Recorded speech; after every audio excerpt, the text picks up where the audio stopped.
Pro dnešní vhled se přihlásily karty delfínů a mořských vil. Takže se podíváme, co nám tam dneska přichází za informace. U všech lidiček v kolektivním vědomí vnímám hodně potřebu ticha, stažení se do sebe, být sám se sebou a opravdu vnímat svoje tělo, svoje fyzické, psychické nastavení, co se snaží vám ty informace říct nebo podat. Klidně si to pište na lísteček nebo do sešitu, jaké emoce se k vám hrnou, co k vám přichází a co je potřeba zpracovat. A máme tady kartu Dovolte si přijímat. Dovolte ostatním, aby vás zahrnuli láskou a péčí a přijměte ji bez pocitu viny a omluv.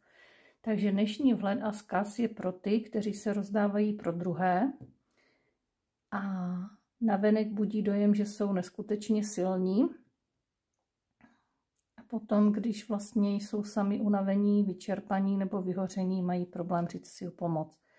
Samozřejmě, pokud máte volný čas, zajděte si na masáž, k holiči, nějakou odpočinkovou aktivitu, sauna, plavání.